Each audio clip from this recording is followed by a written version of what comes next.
ওই কিয়ামতের মাঠে আমার আল্লাহ যাদেরকে জাহান্নামে জ্বালাইবেন, যাদেরকে আমার আল্লাহ জাহান্নামে দিবেন, এর মধ্যে একটা কারণ এটা হতে পারে। আমার আল্লাহ বলেন, বান্দা শোনো, ভালো করে শোনো, যারা আমি আল্লাহর কিয়ামতকে বিশ্বাস করে না, আমি আল্লাহ তারে মারবো, মারার পরে আমি আল্লাহ ওই কিয়ামতের মাঠে আমি আল্লাহ তাকে আবার জমা করিয়া এক জায়গায় আমি আল্লাহ তুলবো, যেটাকে বলা হাসরের ময়দান। আছে না নাই? আমার ভাইয়ারা, আমার আল্লাহ বললেন যে এই সমস্ত বান্দারা বান্দিরা হাসরের ময়দান বিশ্বাস করে না, আমি আল্লাহ তাদেরকে জাহান্নামে জ্বালাইবো। জান্নাতীগুলো জাহান্নামীদেরকে প্রশ্ন করবে, ও জাহান্নামী ভাই, আজকে আমার আল্লাহ তোমাকে কেন জাহান্নামে জ্বালায়? এবার জাহান্নামীগুলো প্রশ্ন বলবে, ওরে ভাই, আমরা কিয়ামতের দিনটাকে বিশ্বাস করতাম না, আল্লাহ যে আমাদেরকে কিয়ামতের মাঠে জীবিত করিয়া আমাদেরকে বিচারের সম্মুখীন করবেন, এটা আমরা বিশ্বাস করতাম না। আজকে এর কারণে আমার আল্লাহ আমাদের সবাইকে জাহান্নামে জ্বালাই দিয়েছে, ঠিক কিনা? ইয়াতাসাআলুনা আনিল মুজরিমিন মা সালাকাকুম ফি سقر قالوا لم نك من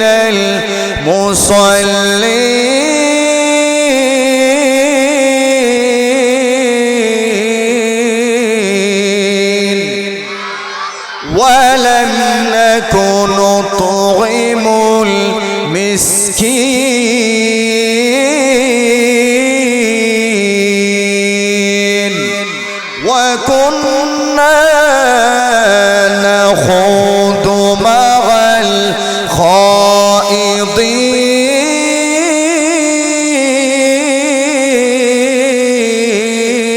الخائضين وكنا نكذب بيوم الدين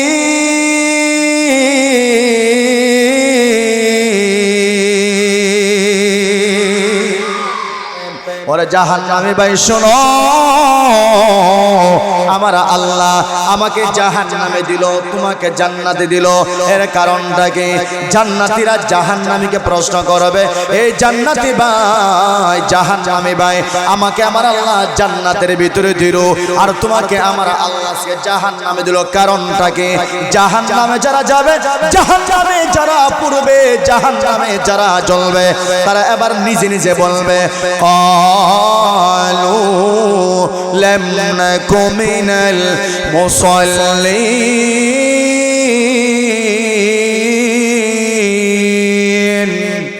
জাহান্নামে যারা জ্বলবে তারা নিজে নিজে বলবে যে আল্লাহ আমাদেরকে জাহান্নামে দিছে, এক নাম্বার কারণ হলো আমরা দুনিয়াতে নামাজ পড়তাম না।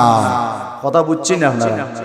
তাহলে বোঝা গেল কিয়ামতের মাঠে আল্লাহ যাদেরকে জাহান্নামে জ্বালাইবেন, যারা জাহান্নামে জ্বলবে, পুড়বে, কিসের কারণে জ্বলবে? নামাজ না পড়ার কারণে। আজকে ব্যবসায়ী ভাইদেরকে আমি প্রশ্ন করি, আজান হচ্ছে কিন্তু ব্যবসার লাইকে আপনি নামাজে যান না, দরজা তো একটা আছে না? নাই? ব্যবসায়ী দোকানের দরজা নাই? দরজা আছে। রাত্রে ঘুমানোর সময় আপনি তো দরজা বন্ধ করে বাড়িতে যান, ঘুমান, কিন্তু আজানের সময় দরজাটা বন্ধ করে আপনি ঘুমাই দেয়, নামাজে যান না কেন? ও যারা মেলায় আসেন, আপনাদের কথা মেলায় আসতে কেউ নিষেধ দেয় না, কিন্তু আসছেন আজানের সময় নামাজটা পড়েন না কেন? তুমি মুসলমানের ঘরে হইলে তো মুসলমানের যারা আছে সবার উপরে নামাজ ফরজ করছেন কে? কথা জোরে হয় না কে? আল্লাহ। তো আপনার কাছে বুঝা গেল যে আমার নামাজ আগায় নাই, আমার ব্যবসা হলো আগে। বুঝা গেল আপনার কাছে নামাজের গুরুত্ব নাই। তো এক নাম্বার, যারা জাহান্নামে জ্বলবে, জাহান্নামে যারা যাবে, এক নাম্বার কারণ হলো কিসের কারণে আল্লাহ তাদেরকে জাহান্নামে জ্বালাইবে? নামাজ না পড়ার কারণে। সূরাতুল মুদ্দাসসিরের আয়াত। দুই নাম্বার, ولم نكن نطعم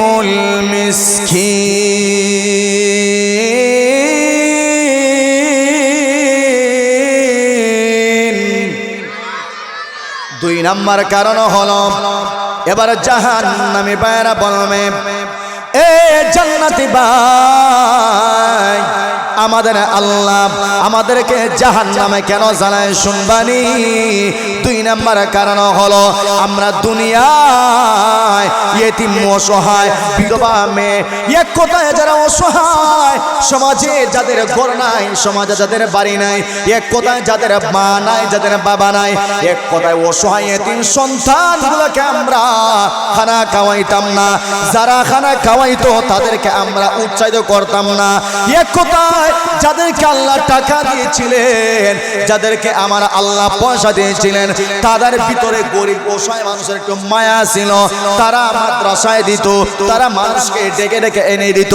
কিন্তু রে ভাই শোনো, যারা ইয়েতিম অসহায় মানুষকে দান করতো, আমরা তাদেরকে আরো নিষেধ দিতাম না। নাউযুবিল্লাহ। কুল্লু মান আলাইহা ফান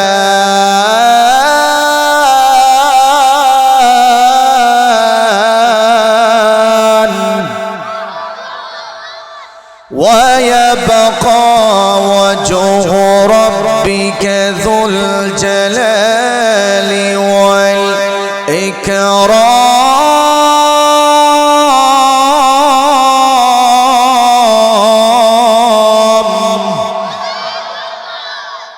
আল্লাহু আকবার বলতে কষ্ট আছে ভাই। আপনারা পিছনে যারা আছেন, বাবার বয়সে, চাচার বয়সের সমবয়সী, কষ্ট আছে? আল্লাহু আকবার বলতে কোনো লজ্জা শরম আছে আমাদের কাছে? আমি বললাম লজ্জা শরম যদি তাকে তাহলে বাদ, এটা বলার দরকার নেই। তবে হ্যাঁ, আল্লাহর কোরআনের তেলাওয়াত শুনলে, আল্লাহর কোরআনের তেলাওয়াত এর সম্মান কম না বেশি? আল্লাহর দেওয়া জবান দেয়া যদি আল্লাহর কথার একটা কথা আপনি না বলতে পারেন, এটা আমার জীবনের ব্যর্থতা স্যার, আর কিছু না। কথা বলতে হবে, ঠিক না বেঠিক? আমরা দুনিয়ার সব জায়গায় জবানের খরচ করি, দুনিয়ার সব জায়গায় হার্টের খরচ করি, দুনিয়ার সব জায়গায় পকেটের টাকা খরচ করি, এটা দুনিয়ার স্বার্থে। কথা কন না কেন? দুনিয়ার স্বার্থে খরচ করি না। নির্বাচনের সময় নিজের পকেটে টাকা খরচ করি, নিজের শরীরের ঘাম জড়াই, রক্ত জড়াই, জবান একেবারে ভেঙে দেই দুনিয়ার স্বার্থে। কিন্তু এই জায়গাতে যদি সুবহানাল্লাহ জুড়ে বলেন, খুশি হবেন কে? আল্লাহু আকবার যদি জুড়ে বলেন, খুশি হবেন কে? কিন্তু এই জায়গাতে আসার পর যদি আপনি বলেন, হুজুর আমার তো কষ্ট হয়, ওই জায়গায় কষ্ট হয় না, আরাম হয়, ওইটাও তো আল্লাহ দেখেন কিনা? কথা জুড়ে কর না। বিচার আপনার কাছে, আমার কাছে না। তো আল্লাহ বলেন, গোটা দুনিয়া ধ্বংস হয়ে যাবে, কিছুই থাকবে না, বাকি থাকবেন একমাত্র কে? আল্লাহ। তো যেহেতু আমাদের মরণ আছে, মৃত্যুর পর আমাদের সামনে মাত্র 2টা রাস্তা আছে। জুড়ে বলেন কয়টা? একটা জান্নাত আর একটা জাহান্নাম। হয়তো মৃত্যুর পর আপনার কবরটা জান্নাত হবে, আর না হয় জাহান্নাম। قال النبي صلى الله عليه وسلم القبر روضة من رياض الجنة أو حفرة من حفر النار। এ মুসলমান ভাই, ভালো করে শুনবা, আল্লাহর পয়গম্বর স্পষ্ট করে বললেন, ওরে বান্দা শোনো, তুমি যেদিন দুনিয়া থেকে বিদায় হয়ে যাইবা, ওরে বান্দা ভালো করে শোন, তোমার বিদায়টা হবে তোমার ঈমান আর আমলের অনুপাতে। তুমি যদি নামাজি হও, আল্লাহওয়ালা হও, কোরআনের সঙ্গে তোমার সম্পর্ক থাকে, আল্লাহর সঙ্গে ভালোবাসা থাকে, পয়গম্বরের সুন্নতের সঙ্গে তোমার মহব্বত থাকে, তাহলে তোমার মরণটা হবে ঈমানি হালাতে। সুবহানাল্লাহ নাই?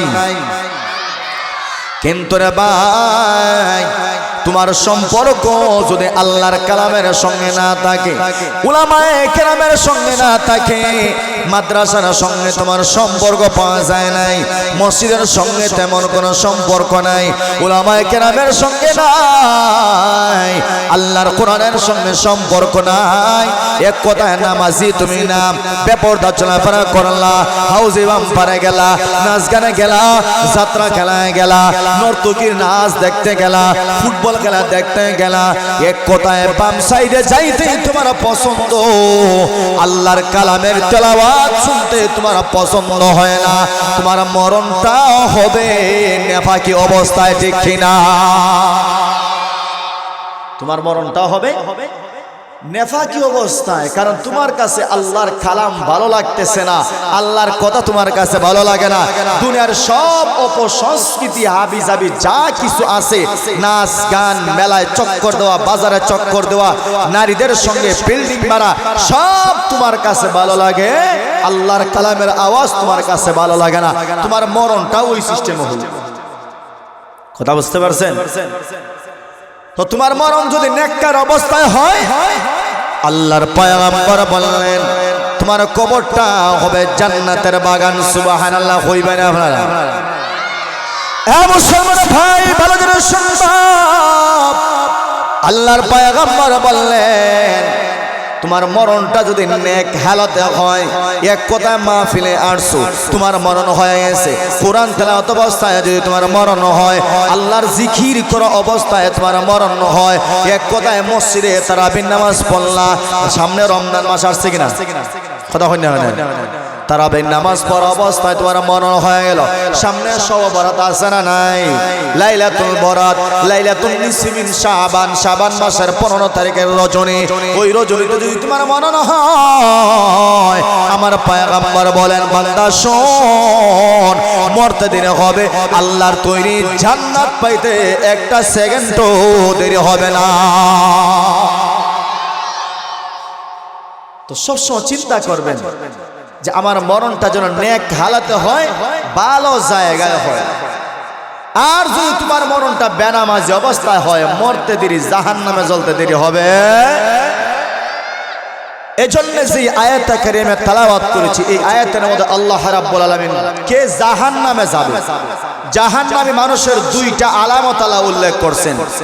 সবাই একটু জবান খুলে বলেন, কষ্ট যদি না পান জবান খানে একটু খুলবেন। জাহান্নামী ব্যক্তির আলামত কয়টা উল্লেখ করছেন আল্লাহ? দুইটা। এক নাম্বার, فأما من طغى وآثر الحياة الدنيا فإن الجحيم هي المأوى। এক নাম্বার, যারা সীমালঙ্ঘনকারী হবে। আমাদের দেশে সীমালঙ্ঘন যারা করে, যেমন ধরেন আমার বাড়িতে একজন কর্মচারী আমি রাখলাম, আলহামদুলিল্লাহ আপনারা তো মোটামুটি সম্ভ্রান্ত এলাকার মানুষ, দামি এলাকা, একজন কামলা, একজন কর্মচারী যদি আপনার কথা না মানে আর সীমাটা লঙ্ঘন করে, আপনার রাগ করতেন? কথা হয় না? মেজাজ গরম হইব নি? এমন মেজাজ গরম হইব তারে আর চাকরি দিয়ে রাখতে না, না তোমার মতো কামলার দরকার নাই, তুমি চলে দাও। কথা হয় না? ঠিক না বেটি? সীমালঙ্ঘন। আল্লাহ বললেন ফাআম্মা মান তাগা, যারা সীমালঙ্ঘন করে তারা যাবে কোথায়? জাহান্নামে। সীমালঙ্ঘনকারী কাকে বলা হয় ভাই? যেমন ধরেন আজকে এখানে ওয়াজ হইতেছে, আমি আপনাদেরকে বারবার বলতেছি, আল্লাহর কালামের সাথে মহব্বত রাখেন, মসজিদের সাথে ভালোবাসা রাখেন, উলামায়ে কেরামের সাথে ভালোবাসা রাখেন, নামাজ পড়েন, রোজা রাখেন। এই যে আপনারা আমার কথা শোনার পরে নামাজি হইলেন, কালামের সাথে মহব্বত রাখলেন, উলামায়ে কেরামকে ভালোবাসেন, ছাত্রদেরকে ভালোবাসেন, মাদ্রাসা ভালোবাসেন, আলহামদুলিল্লাহ। কিন্তু এই ওয়াজ শোনা যাচ্ছে, তারপরে মেলায় চক্কর দিয়েছেন, বাইরে হাড়াউড়ো করতেছেন, একেবারে নিষ্প্রয়োজন, কোনো দরকার নাই, কোনো কাজ নাই, এমনিতেই চক্কর দিয়েছেন। আজান হচ্ছে, নামাজ পড়লা না, বাজারে বসে থাকলা, আপনার ব্যবসাকে গুরুত্ব দিলা, কিন্তু নামাজ পড়লা না, এটাকে বলা হয় সীমা লঙ্ঘন। যারা সীমা লঙ্ঘন করবে তাদের জায়গা হবে জাহান্নামে। নাউজুবিল্লাহ, জোরে বলেন। এক নাম্বার। দুই নাম্বার, ওয়া আসারাল হায়াতাদ দুনিয়া ফাইন্নাল জাহিমা হিয়াল মাওয়া।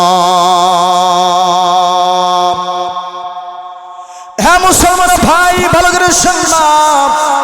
দুই নম্বরে আমার আল্লাহ বললেন যারা দুনিয়ার জীবনটাকে যারা প্রাধান্য দিবে, এই মুসলমান শোনো, আমার আল্লাহ রাব্বুল আলামিন বলেন যারা আখিরাতের জীবনটাকে দুনিয়ার উপরে প্রাধান্য দিবে তারা না, বরং যারা আখিরাতের জীবনটাকে পরকালের জিন্দেগিটাকে যারা দুনিয়ার উপর প্রাধান্য দিবে তারা হলেন নেককার। আর যারা আখিরাতের জীবনের উপরে দুনিয়াটাকে মনে করবে আমার আসল, দুনিয়ার টাকা, দুনিয়ার বাড়ি, দুনিয়ার গাড়ি, আমার বিল্ডিং, আমার অট্টালিকা, যারা মনে করবে এটাই হলো আমার আসল, এক কথায় আযান হয়, নামাজে আসে না, রমজান মাসে তারাবির নামাজ হয়, ঘরে বসে ইফতার করে ঘুমায়া যায়, তারাবির নামাজ পড়ে না, এরকম মুসল্লি আছে না নাই?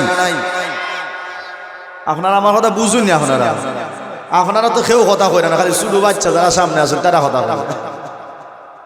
মানে দায়িত্ব কি এদের উপরে আছে? হইলেন প্রকাশ্যে সমস্যা নাই, আমিও ছুটি হই, দায়িত্ব যদি তারা দিয়ে তখন আলহামদুলিল্লাহ, আপনারা কথা কইন ভাইরা, লাগতো না। তো জাহান্নামে যাওয়ার আলামত দুইটা, এক নাম্বার হলো যারা সীমালঙ্ঘন করবে, দুই নাম্বার হলো যারা আখিরাতের উপরে দুনিয়ার জিন্দেগিটাকে প্রাধান্য দিবে। অর্থ হলো আজান হইছে, আমার নামাজ দরকার নাই, আমার ব্যবসা দরকার, আজান হইছে, আমার নামাজ দরকার নাই, আমার সিএনজি চালানো দরকার, আজান হইল, আমার নামাজ দরকার নাই, আমার আগে ফুসকা বেচা দরকার।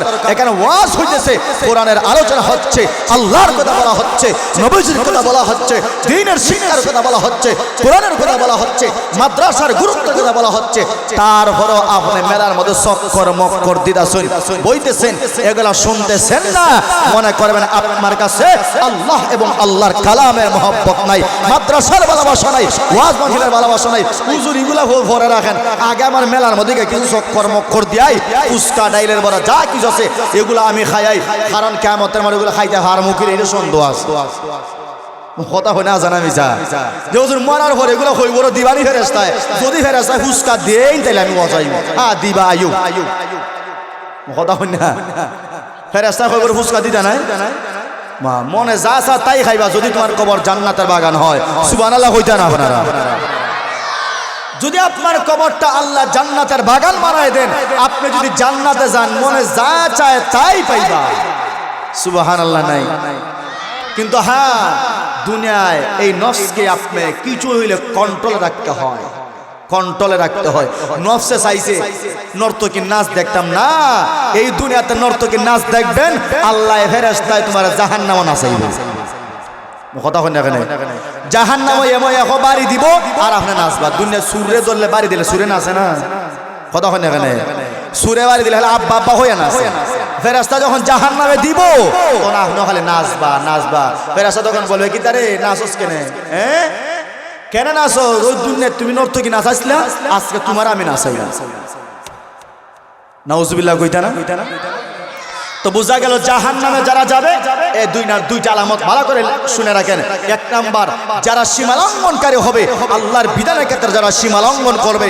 দুই নাম্বার হলো যারা দুনিয়ার জীবনটাকে পরকালের উপর জান্নাতের উপর প্রাধান্য দিবে। আমার জান্নাত পরে, আগে আমার দুনিয়ায়, আগে আমার টাকা পয়সা বাড়ি গাড়ি ব্যাংক ব্যালেন্স আগে দরকার, পরবর্তীতে এটা জান্নাত। নাউজুবিল্লাহ জোরে বলে। তো যারা জান্নাতের উপর দুনিয়াটাকে গুরুত্ব বেশি দিবে তারা জাহান্নামে যাবে, কথা বলেন ঠিক না বেটে? গেল দুইটা। এবার আসেন আরো চারটা আলামত বলি জাহান্নামে যারা যাবে। আল্লাহ বলতেছেন ইয়াতাসাআলুনা আনিল মুজরিমিন মা سلككم في سقر قالوا لم نك من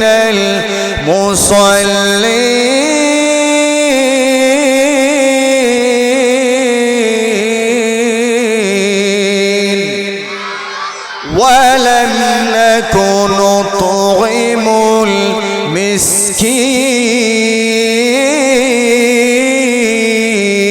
المسكين وكنا نخوض مع الخائضين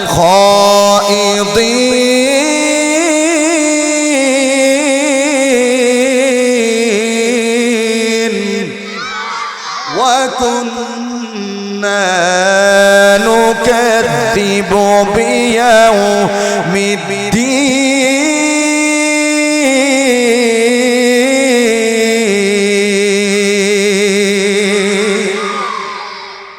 এখানে আল্লাহ চারটা আলামত বলছেন যারা জাহান্নামের আগুনে যারা জ্বলবে। কয়টা আলামত ভাই? আপনারা যারাই আসুন একটু বলছেন জাহান্নামও জ্বলতানি আপনারা, এই জাহান্নামও জ্বলতানি আপনারা। আমরা বায়ানা আমরা আল্লাহ কিয়ামতের মাঠে জান্নাতীদেরকে আল্লাহ জান্নাত দিবেন। হ্যাঁ মুসলমান ভাই, এবার জাহান্নামীদেরকে আমার আল্লাহ জাহান্নামে দিবেন। জাহান্নামে দেওয়ার পরে আমার ভাইয়েরা আল্লাহ একটা ব্যবস্থা করবেন। এবার জান্নাতি ভাইয়েরা জাহান্নামীদেরকে প্রশ্ন করবেন, ওরে জাহান্নামী ভাই শোনো, আমার আল্লাহ আমাকে জাহান্নামে দিল, তোমাকে জান্নাতে দিল, এর কারণটা কি? জান্নাতীরা জাহান্নামীকে প্রশ্ন করবে, এই জান্নাতি ভাই, জাহান্নামী ভাই, আমাকে আমার আল্লাহ জান্নাতের ভিতরে দিল আর তোমাকে আমার আল্লাহ জাহান্নামে দিল, কারণটা কি? জাহান্নামে যারা যাবে, জাহান্নামে যারা পূর্বে, জাহান্নামে যারা জ্বলবে, তারা এবার নিজে নিজে বলবে, قالوا لم نك من المصلين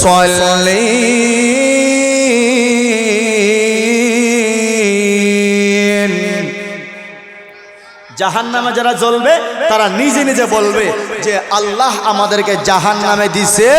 এক নাম্বার কারণ হলো আমরা দুনিয়াতে নামাজ পড়তাম না। কথা বুঝছেন আপনারা? তাহলে বোঝা গেল কিয়ামতের মাঠে আল্লাহ যাদেরকে জাহান্নামে জ্বালাইবেন, যারা জাহান্নামে জ্বলবে পূর্বে, কিসের কারণে জ্বলবে? নামাজ না পড়ার কারণে। আজকে ব্যবসায়ী ভাইদেরকে আমি প্রশ্ন করি, আজান হচ্ছে কিন্তু ব্যবসার লাইকে আপনি নামাজে যান না, দরজা তো একটা আছে না নাই? ব্যবসায়ী দোকানের দরজা নাই? দরজা আছে। রাত্রে ঘুমানোর সময় আপনি তো দরজা বন্ধ করে বাড়িতে যান, ঘুমান, কিন্তু আজানের সময় দরজাটা বন্ধ করে আপনি ঘুমাইলে নামাজে যান না কেন? ও যারা মেলায় আসেন, আপনাদের কথা মেলায় আসতে কেউ নিষেধ দেয় না, কিন্তু আসছেন আজানের সময় নামাজটা পড়েন না কেন? তুমি মুসলমানের ঘর হইলে তো মুসলমানের যারা আছে সবার উপরে নামাজ ফরজ করছেন কে? কথা জোরে হয় না কে? আল্লাহ। তো আপনার কাছে বুঝা গেল যে আমার নামাজ আগায় নাই, আমার ব্যবসা হলো আগে। কথা জোরে হয় না? আমার নামাজ পড়ে আমার দোকান আগে, আমার নামাজ পড়ে আমার ব্যবসা আগে, আমার দোকান আগে, আমার নামাজ পড়ে। নাউজুবিল্লাহ, জোরে বলেন। বুঝা গেল আপনার কাছে নামাজের গুরুত্ব নাই। তো এক নাম্বার যারা জাহান্নামে জ্বলবে, জাহান্নামে যারা যাবে, এক নাম্বার কারণ হলো কিসের কারণে আল্লাহ তাদেরকে জাহান্নামে জ্বালাইবে? নামাজ না পড়ার কারণে। সূরাতুল মুদ্দাসসিরের আয়াত। দুই নাম্বার, ولم نكن نطعم المسكين দুই নাম্বার কারণ হলো এবার জাহান্নামী ভাইরা বলবে, এ জান্নাতি ভাই, আমাদের আল্লাহ আমাদেরকে জাহান্নামে কেন জ্বালায় শুনবানি? দুই নাম্বার কারণ হলো আমরা দুনিয়ায় ইয়েতিম, অসহায়, বিধবা নারী, বিধবা ছেলে, বিধবা মেয়ে, এক কথায় যারা অসহায়, সমাজে যাদের ঘর নাই, সমাজে যাদের বাড়ি নাই, এক কথায় যাদের মা নাই, যাদের বাবা নাই, এক কথায় অসহায় ইয়েতিম সন্তানগুলোকে আমরা খানা খাওয়াইতাম না। যারা খানা খাওয়াইতো তাদেরকে আমরা উৎসাহিত করতাম না। এক কথায় যাদেরকে আল্লাহ টাকা দিয়েছিলেন, যাদেরকে আমার আল্লাহ পয়সা দিয়েছিলেন, তাদের ভিতরে গরিব অসহায় মানুষের একটু মায়া ছিল, তারা মাদ্রাসায় দিত, তারা মানুষকে ডেকে ডেকে এনে দিত। কিন্তু রে ভাই শোনো, যারা ইয়েতিম অসহায় মানুষকে দান করতো, আমরা তাদেরকে আরো নিষেধ দিতাম না। নাউজুবিল্লাহ। সমাজে কিছু মানুষ আছে না নাই? ইয়েতিম অসহায় মানুষগুলোকে দেখতে পারেন, আল্লাহ তাকে টাকা দিছেন, কিন্তু অসহায় এতিম একেবারে নিঃস্ব তাদেরকে দেখতে পারে না, এক কথায় গরিব বলতেই হে দেখতে পারে না। গরিব মানুষ কোরবানির সময় সামনে আসতেছে দেখবেন, একেবারে বাচ্চা ছেলে মাত্র 5 থেকে 6 বছর অথবা 10 বছরের বাচ্চা একটা ব্যাগ নিয়ে আপনার বাড়ির গেইটে বারবার আসে মাত্র 2 টুকরা কোরবানির গোশতের জন্য। কথা হয় না? কয় টুকরা গোশত? 2 টুকরা গোশতের জন্য আপনার দরজার সামনে বারবার আসে, কিন্তু আপনি বারবার গেট লাগান, বারবার বন্ধ করেন, বারবার গেট লাগান, বারবার বন্ধ করেন। আমার নিজের চোখে দেখা অনেকে আবার মারেও, নাউজুবিল্লাহ জোরে বলেন, আবার দমক দেয়, গালিও দেয়, আছে না নাই? নিজের চোখে দেখা গালিও দেয়, আবার তারাই দেয় না। গরিবের হক তোমার উপর আছে না নাই? গরিবের হক ধনীর উপর আছে না নাই? এটা আল্লাহ দিয়া দিছেন, তোমার না, এটা আল্লাহ হক দিয়া দিছেন। বুঝতে পারছেন? আল্লাহ এটা হক তোমার উপর দিয়া দিছেন, এটা আপনি দিতে হবে। তা হবে অসহায় এতিম যারা আছেন, নবীজি হাদিসে কি বলেন জানেন? জান্নাতে যাওয়া সহজ না তো? হ্যাঁ সহজ, যদি আমরা বুঝি। নবীজি বলেন, কোন ধনী ব্যক্তি যদি একটা এতিম বাচ্চার মাথায় এরকম হাত বুলায়, ভালো করে দেখেন, একটা এতিম বাচ্চার মাথায় যদি এরকম হাত বুলায়, নবীজি বলেন তার হাতের তালু দিয়ে যতটা চুল গেছে ততটা চুলের বিনিময়ে এক একটা করে নেকি আল্লাহ তার আমলনামার মধ্যে যুক্ত করে দেয়া দেয়। সুবহানাল্লাহ। বাড়ি দিয়া হইলে ভালোই ভালো, এখানে হইল আরো। 2 নম্বর ফায়দা হলো, পয়গম্বর বলেন একটা এতিম সন্তানের জিম্মাদার যদি আপনি নেন, চাচা, একটা এতিম ছাত্র যেমন ধরেন মাদ্রাসায় পড়ে না? এতিম ছাত্র মাদ্রাসায় পড়ে কি পড়ে না? এতিম ছাত্র মাদ্রাসায় পড়ে, আপনি প্রিন্সিপাল হুজুরের কাছে এসে বলেন, হুজুর একটা এতিম ছাত্র আমার দরকার, আমাকে তার কাছে দেন, আমার ঘরে খাবে আর আমি তাকে লেখাপড়া করাইবো, অথবা মাদ্রাসা থাকবে, আমার ঘরে খাই আসবে, তার বরণ পোষণ যা কিছু আছে আমি সব বহন করব। আল্লাহর পয়গম্বর বলেন জান্নাতে ওই যে এতিম ছাত্রের দায়িত্ব যেই ব্যক্তি নিছিল, ওই ব্যক্তিটা আর আমি ওই রকম পাশাপাশি জান্নাতের ভিতরে থাকবো। সুবহানাল্লাহ জোরে বলেন। এরকম পাশাপাশি নবীজি আঙ্গুল মোবারক দেখায় বলছেন, জান্নাতের ভিতরে যেই ব্যক্তি এতিমের দায়িত্ব নিছিল, ওই ব্যক্তি আর আমি নবী জান্নাতের ভিতরে পাশাপাশি জান্নাতে থাকবো, ওই রকম। সুবহানাল্লাহ হইবেন আপনারা? তো শুধু বাচ্চারা না, আপনারা যারা পিছনে আছেন, আপনারা জান্নাতে যাওয়ার দরকার আছে না? যদি দরকার হয় যে নবীজির সাথে যদি জান্নাতে না যেতে পারি, কমসে কম নবীজির পাশের জান্নাতে থাকতে পারবো, কমসে কম একজন এতিম সন্তান মাথায় হাত বুলাইবেন আর তাদেরকে গালি দিবেন না, তারাই দিবেন না। কমসে কম যদি টাকাওয়ালা হন, কমসে কম একজন এতিম ছাত্রের দায়িত্ব নিতে পারবেন তো ইনশাআল্লাহ? আল্লাহ যেন কবুল করে, জোরে বলেন আমিন। তো বলতেছিলাম, যারা জাহান্নামে যাবে, জাহান্নামে যাওয়ার 2 নম্বর আলামত হলো ইয়েতিম অসহায়গুলোকে দেখতে পারে না, খানা খাওয়ায় না, সাহায্য করে। 3 নম্বর কারণ এবার আসেন যারা জাহান্নামে যাবে। আল্লাহ বলেন ওয়া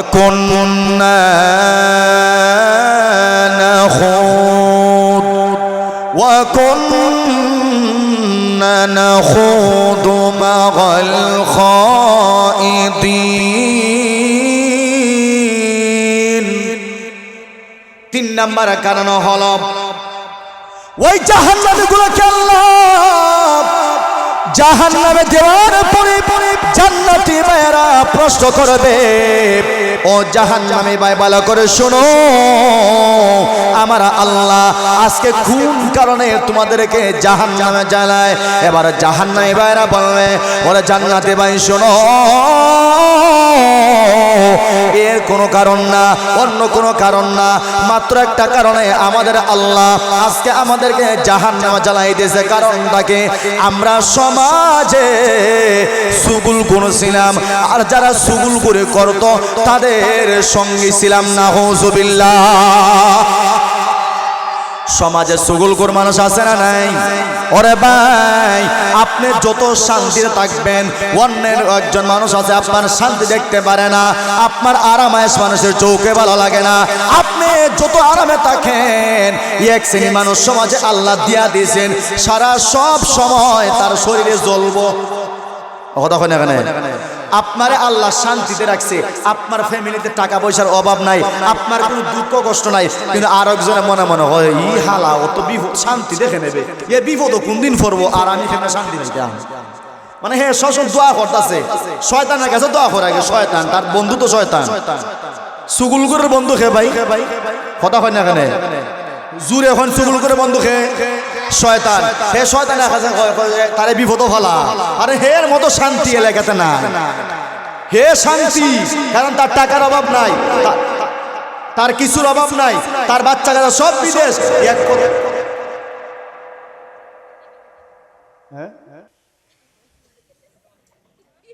সুগুলগুর মানুষ সমাজে নাই, দেখবেন চায়ের দোকানে ভাইবেন এক নাম্বার, চায়ের দোকানে আসেনি, এক কাপ চা খায়া এই যে স্টার্ট দেওয়া আরম্ভ হইব, সুগুলকুর খারে হয়, ই দাসুরা গ্রামের যা কিছু আছে সব আতাই লিব, আছে না নাই? দুই নাম্বার মা বোনরা, মানে বিশ্ববিখ্যাত সুগুলকুর র্যাঙ্কিং ও তার এক নাম্বার, আছে না নাই? বাস্তব প্রশিক্ষণ হলো, আমি গত কয়েকদিন আগে 1 তারিখ থেকে ফেব্রুয়ারি 1 তারিখ থেকে প্রায় 5 তারিখ মধ্যে উত্তরবঙ্গে ছিলাম।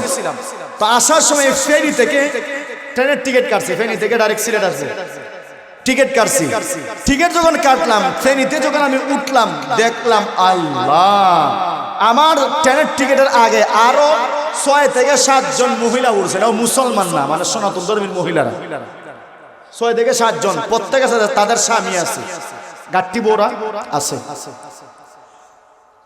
এরপরে এই 6-7 জন সম্পূর্ণ বগিটার মধ্যে এমন আলোচনা শুরু করছে, রাত্রে 12টা থেকে নিয়ে রাত্রে 3টা পর্যন্ত একাধারে মাত মাত মাত মাত, আমার মাথা শেষ, সবাই হাহাকার, ট্রেনের মধ্যে খায় খেয়ে হইতো যে আপনারা মাইতুন না।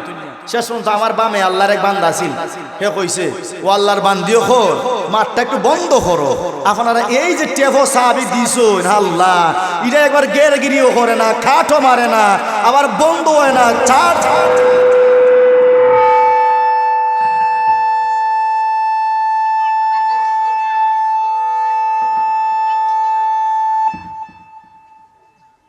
ভাই মিসকার দিছুন নাকি?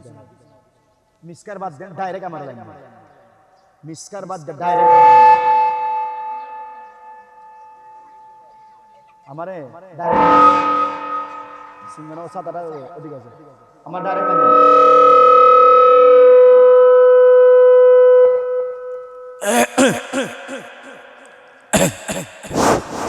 আর ভিতরে নাই,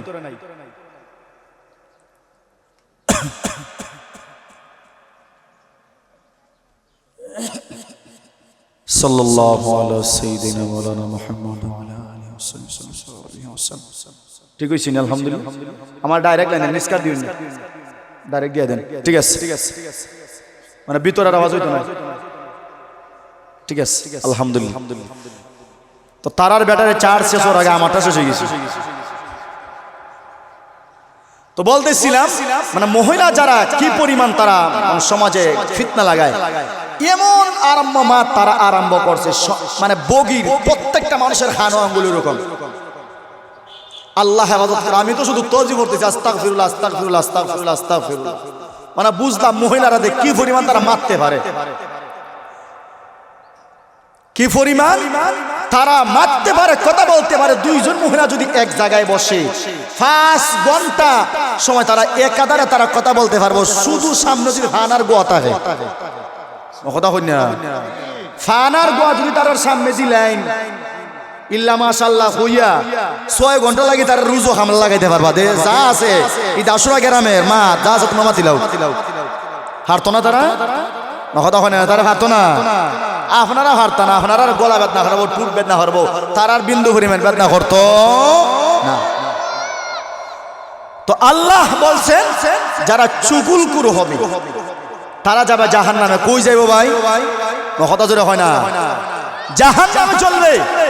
আর চুলকুরের শাস্তি তো আছে, চুগুলকুর যারা তারা তো জান্নাতের গ্রাণও পাবে, জান্নাতে যাওয়া দূরের কথা, চুগুলকুর জান্নাতের গ্রাণও পাবে না। ওই সুগুলকুরা জান্নাতে যাওয়া সম্ভব না। আর যারা মানুষের সমালোচনা করে, যার সমালোচনা আপনি করছেন ভাই, তার তো শুধু লাভ আর লাভ, আর আপনার তো সব ক্ষতি। কেন জানেন? আপনি যার সমালোচনা করলেন, যেমন ধরেন একজন শিক্ষকের সমালোচনা করলেন, যেমন ধরেন একজন মুয়াজ্জিন সাহেবের সমালোচনা করলেন, একজন ইমাম সাহেবের সমালোচনা করলেন, একজন মেয়ের সমালোচনা করলেন, একজন ছেলের সমালোচনা করলেন, যার সমালোচনা করলেন, যদি এই দুষ্টা তার কাছে থেকেও থাকে তারপর একটা সুগুল করি, আর যদি নাও থাকে তারপর আপনি দোষী। আপনি যে সমালোচনা করছেন, আপনার যত নেক আমল আছিল, নেক আমল, নামাজ পড়ছেন, রোজা রাখছেন, 5 টাকা ফকিরকে দিয়েছেন, 100 টাকা মাদ্রাসা দিয়েছেন, এই নেক আমলগুলা যা কিছু ছিল, যার সমালোচনা করছেন তার আমল নামার মধ্যে অটোমেটিক চলে যায়। আর তার যে গুনাহ ছিল, যার সমালোচনা করলেন আপনি, তার যে গুনাহ ছিল, ওই গুনাহগুলা আল্লাহ আপনার আমলনামার মধ্যে দিয়া দিব। নাউজুবিল্লাহ হইবেন আপনারা। এখন হইন আপনার নেকি যদি তার আমলনামাত যায় গিয়া, আর তার গুনাহ যদি আপনার আমলনামাত আই হয়, আপনার আমলনামাদের কোনো নেকি আর আছে? আপনার তো নেকি নাই, তাহলে আপনি জান্নাতে যাবেন না জাহান্নামে যাইবেন? হিসাবে তো জাহান্নামে যাইবেন। কাজে মানুষের সমালোচনা যারা করে তারা জাহান্নামে যায়। কই যায় ভাই? জাহান্নামে। তো জাহান্নামে যাওয়ার আলামত কয়টা বললাম? 3টা। কয়টা? আর শুরুতে বলছিলাম কয়টা? 2টা। মোট কয়টা হইছে? আবার আমি বলি, 1 নাম্বার যারা সীমালঙ্ঘনকারী হবে, আজান হবে তারপরে নামাজ পড়বে না, কানে হেডফোন লাগায় মসজিদের সামনে চলে যায়, গান শুনতে শুনতে। আজান নাই, আজান হয় তারপরে ব্যবসা খুলে রাখে, আমার ব্যবসাকে দরকার, এটাকে বলা হয় সীমালঙ্ঘন করা। সীমালঙ্ঘন করা। 2 নম্বরে হলো যারা দুনিয়ার জীবনটাকে আখিরাতের উপর প্রাধান্য দিবা, নামাজ নাই, রোজা নাই, হজ নাই, যাকাত নাই, কোরআন নাই, সম্পর্ক নাই, আল্লাহ বিল্লাহ নাই, কিচ্ছু নাই, এই 2টা যদি আমল থাকে আপনি জাহান্নামে চলবেন। 3 নম্বরে হলো নামাজ না পড়ার কারণে। 4 নম্বর হলো আপনি ইতিম অসহায় মানুষদেরকে আপনি সাহায্য না করার কারণে। 5 নম্বরে হলো সুগুলকুরি করার কারণে। কিতা 5 নাম্বার? সুগুলকুর। এবার আসেন 6 নাম্বার। وَكُنَّا نُكَذِّبُ بِيَوْمِ الدِّينِ।